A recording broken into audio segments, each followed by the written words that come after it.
Habari ndugu msikilizaji, karibu tena katika kipindi changu hiki cha mahusiano ya ndoa. Asilimia 96 ya wanawake hawafai kuoa, lakini hiyo haimaanishi kuwa wanawake wema hawapo. Hapana. Hapa kuna dalili 7 kwa wanawake mwenyewe anafaa kuolewa au kuhifadhiwa. Ni ukweli kwamba ni ukweli mchungu, lakini ndio halali na hali halisi jinsi ilivyo. Hata hivyo, tusikate tamaa. Kuna asilimia zilizofichika kati ya haya mawe magumu nataka kuambia. Dalili 7 za kuonyesha mwanamke aliye mzuri sana kuoa. Yeye ni mnyenyekevu, anafuata uongozi wako. Huyu ni mwanamke anayekufaa na ni mzuri kumuoa. Badala ya kushindana na wewe, anaamini maamuzi yako. Anaacha nguvu zako ziongeze, huku akizimiliki kwa hekima na upole. Huyu ndio mwanamke anayefaa wewe umuoe. Vile vile tunasema kuna mwanamke anayeheshimu mipaka yako na malengo yako. Hafanyi drama zisizo na sababu.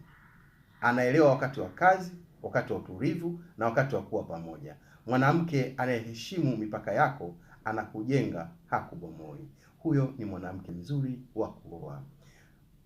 Hashindani na wanaume. Hana ule msimamo wa mimi ni sawa na mwanaume kila kitu. Anajua nguvu zake kama mwanamke na anazitumia kuleta amani, utulivu na faraja, si ushindani. Huyo ni mwanamke mzuri na wewe ndiye anayefaa umuoe. Mwanamke ana maadili na mwendo mzuri. Huongei hovyo, hana tabia za kipuuzi, na halafu unamuona ana nidhamu ya kujiheshimu na anaheshimu watu wengine. Maadili yake yanaonekana kwenye maneno na matendo. Huyo ni mwanamke mzuri wa wewe kuoa. Anakutia moyo kuwa bora. Yaani mwanamke anayekutia moyo na kuwa bora. Hakuingilii kwa pressure, bali anakusukuma kimya kimya kwa kuwa mwanaume mkubwa zaidi. Hata kupitia changamoto yuko hapo kukutia nguvu, si kukukebei au kukuvunja nguvu. Huyo ni mwanamke mzuri na unafaa kumuoa ukamweka ndani. Mwanamke mwaminifu na mkweli. Hafichi maisha yake. Hana siri zisizoeleweka na hayuko kwenye michezo ya kimapenzi. Maneno yake yanaendana na matendo yake. Hakufanyi uishi kwa wasiwasi wala kwa bughudha. Huyo ni mwanamke mzuri wa wewe kuoa. Anathamini juhudi zako.